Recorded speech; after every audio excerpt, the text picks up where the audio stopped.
Has your trusty angle grinder ever given up right in the middle of a job? It's frustrating, especially when you need it the most.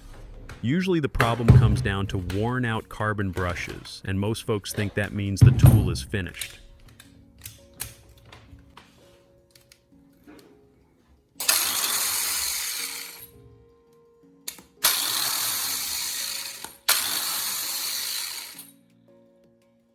First thing, I grab a screwdriver and remove the two small screws on each side of the housing. These come off pretty easy, just keep them in a safe spot so you don't lose them. At the end of the video, I'll switch on the grinder and test it to see if it runs as smoothly as new. Once the covers are off, you can see the two carbon brushes sitting right here on either side of the motor. I'll pull them out one at a time so you can get a good look.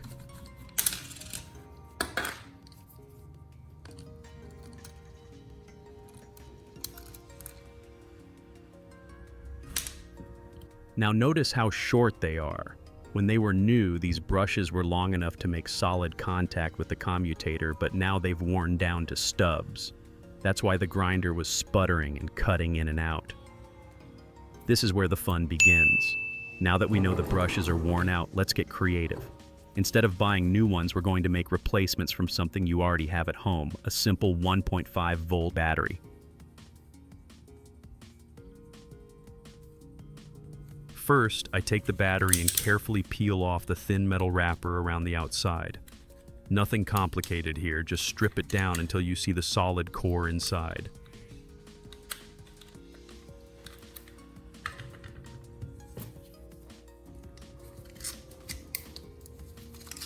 By the way, I'd love to know, where are you watching from? Drop your city or state in the comments. It's always great to see how far this channel reaches.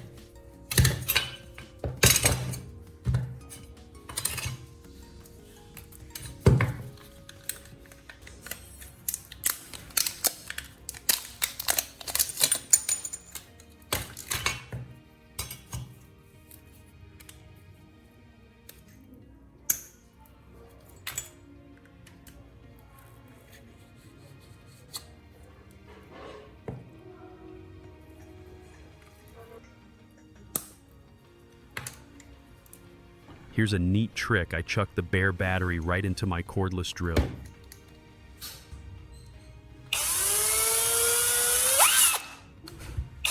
I bring in a small metal file and smooth down both ends of the battery.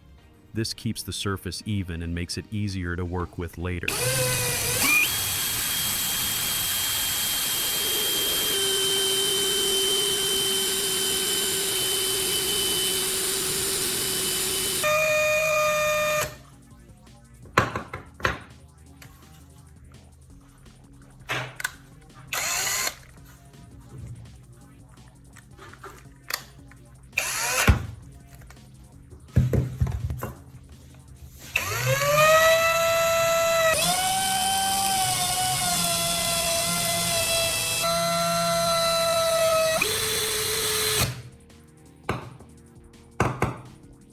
Next, I grab a fine-tooth saw and cut the battery core straight down the middle.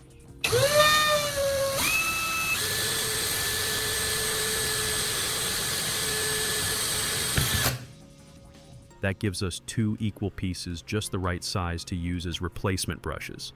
Now you might be wondering, why a battery? The answer is simple. The core inside these dry cells conducts electricity and can handle heat, which makes it a surprisingly good stand-in for carbon brushes. By shaping it properly, we can turn what's basically scrap into a working part for our grinder. Pretty clever, right?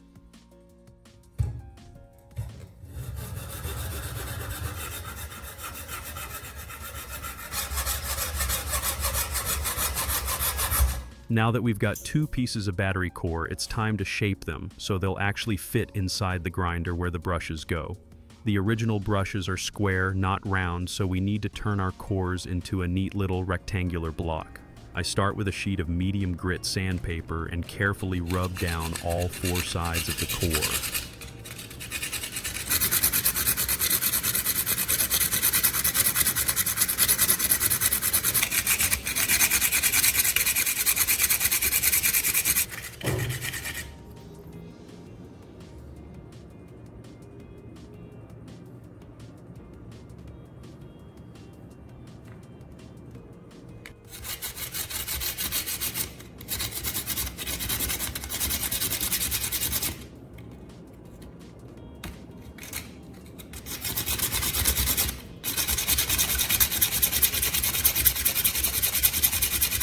Once the piece looks like a proper rectangle, I use a small hacksaw to cut a tiny notch right near one end.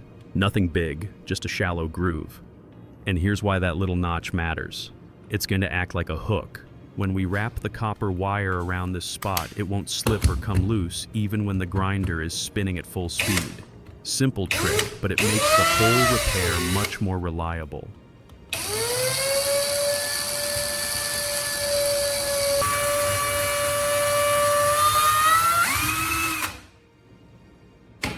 Now we've got a custom-made brush that's the right shape with a built-in anchor point for wiring.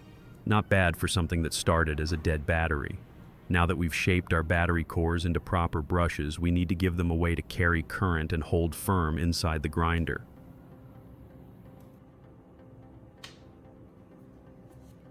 They've done their job, but they're just too short and too fragile now. We want something stronger and longer that can handle the grinder's demands.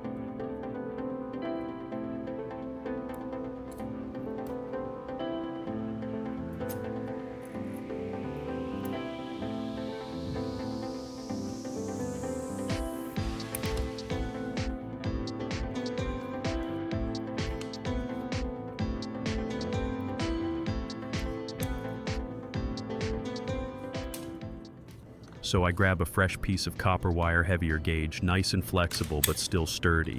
Cut 2 lengths a bit longer than the originals. That extra length gives us room to work and a more secure connection.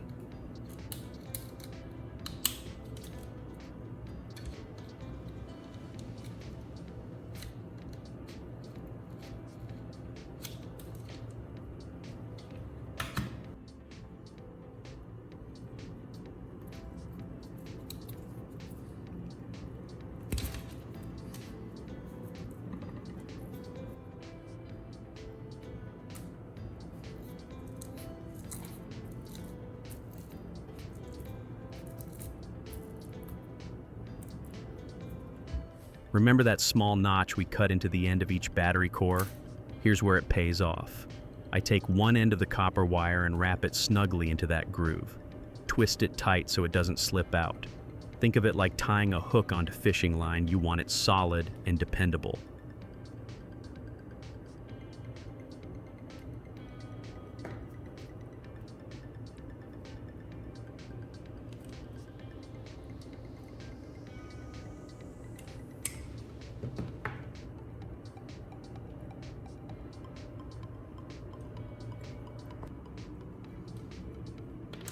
Next, slide the other end of the wire through the old spring. The spring is what keeps pressure on the brush inside the grinder, constantly pushing it against the commutator. Without that pressure, you'd lose contact and the motor would sputter or quit.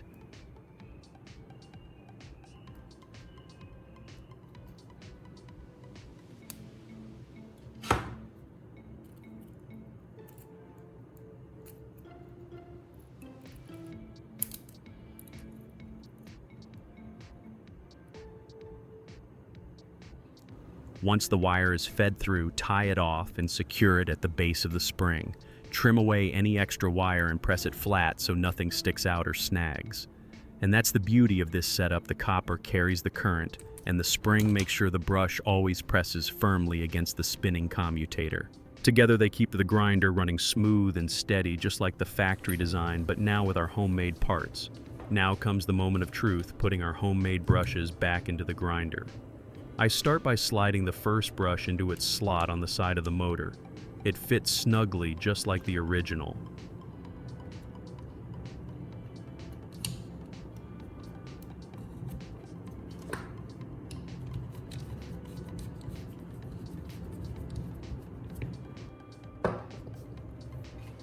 Then I do the same on the other side. Once both brushes are seated in place, I bring the springs down so they apply pressure right against the commutator. That constant push is what keeps the motor running smoothly. To lock everything in, I tighten the small screws on both sides. Nothing fancy, just snug them up until the brushes are held firmly in place. With everything back together, it's time to put our grinder to the test. I plug it in, flip the switch, and just listen to that. Smooth, steady, and strong, no sparks, no hesitation.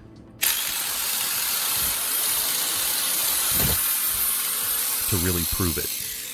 I grab an old hammer and press the grinder against the head. The wheel spins with power, cutting and polishing without a hiccup.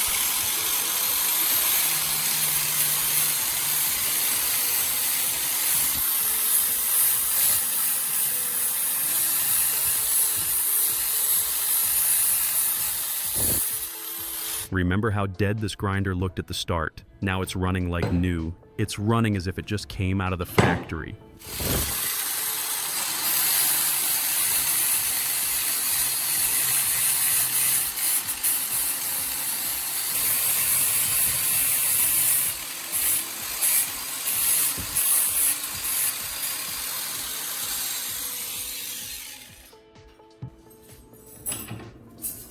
Hard to believe that only a short while ago this grinder was ready for the scrap pile. That's the power of a little creativity and a do-it-yourself spirit.